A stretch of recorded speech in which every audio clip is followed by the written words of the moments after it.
Hey there, everyone. It's Jason here with Infinity Property Group at Keller Williams Realty. So you did it. You went ahead, you took the plunge, you got married. Congratulations. Now, what are you going to do? Are you going to keep living in that one-bedroom apartment in the not-so-good part of town, or are you going to go ahead and purchase your first home together? Chances are you're going to purchase that first home together. So what are the process? What's the steps? What are the conversations you need to have before you go ahead and do that? We're going to go ahead and explore that a little bit today. Now, this comes down to just going ahead, sitting down with your partner, putting your phones away, and just having a conversation. And some things that you want to talk about, first off, what's the 5-year plan? Are we going to be moving? Are we going to start a new job? Are we going to be finishing school? You know, these are all things that need to be addressed. Now, if you're younger, chances are you're just still in school or just graduating, just getting your first jobs. If you're older, chances are you already have these things done, but you may be moving due to a job transfer. So you want to talk about it openly and honestly. And you may the best choice may be to stay renting, because renting does afford flexibility. One of the bad things is rents are extremely high, and they're getting higher day by day. And you're not adding wealth to your own portfolio. You're actually giving wealth away to other people's portfolios. So buying a home sooner rather than later is often the better of the choices. So what's your credit look like? Now, I get it. It's a challenging conversation to have. I've had the conversation myself, but once you have it and everything's out on the table, it's so much easier to deal with. And it's not as hard as you may think. Just having an open, honest conversation is the way to go. It's quick, it's easy. It's like taking a Band-Aid off.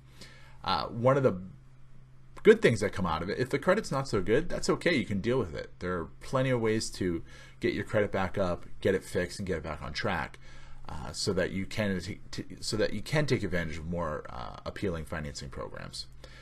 Now, you got to talk about, can you afford a home? Now, there's a difference between what you can afford and what you're comfortable affording. And when it comes to down payments for your first home, it can be a big obstacle. A lot of newlyweds, what they do is they use the money that they received for wedding presents or wedding gifts, and then they parlay that into a down payment. Some of us are maybe even fortunate enough to have parents that can write a check for that down payment as well. Whatever your situation is, you will need money for a down payment. However, that's not the only money you'll need as well. There's also money for taxes, insurance, and of course emergency fund as well. I don't want to scare you, but reality is reality. Now, what's going on in the area that you want to live in? Now, buying a home is a big decision, and you're going to experience a lot of highs and a lot of lows during the process. One of the best ways to get a great understanding and a pulse on the market is by consulting a real estate professional. They're going to know the ins and outs of where you want to live and guide you to help make the best decisions that you can do. Now, life happens, so how do we adapt? Life's always shifting and moving. When an unexpected move comes up, wanted or not, you'll be faced with a lot of different decisions, one of which may be we need to move and we need to sell our current house first. Or can we rent out our current house and go ahead and buy a new house and still afford the down payment for the new house? These are all things that I help my clients with every single day. So another question to come up is, what kind of people are you? Are you the roll your sleeves up kind of folk, go to Home Depot on a Saturday, buy a bunch of stuff, and go ahead and fix up the house? Or are you folks that want to call somebody to have them do it? Or are you just totally hands off? You need to know, are you a can-do-it person? Are you a delegate? Or are you put your head in the sand person? I don't mean this as I don't want to come across as a mean or negative thing. You just need to have an honest conversation of, am I handy? Can I go ahead and fix things? Can I paint? Can I caulk around the windows? If you can do that, you're probably a good candidate for homeownership.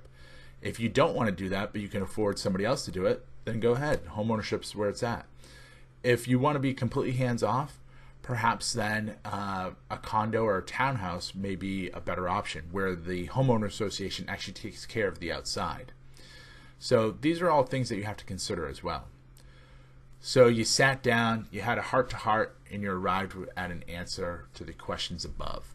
What path are you going to take?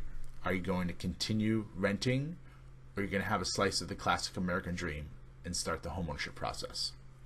For more questions about the process of becoming either A, a first-time home buyer, or B, selling and buying a new home, please reach out to me. My number directly is 774-696-4293, or my email is jason@kwipg.com.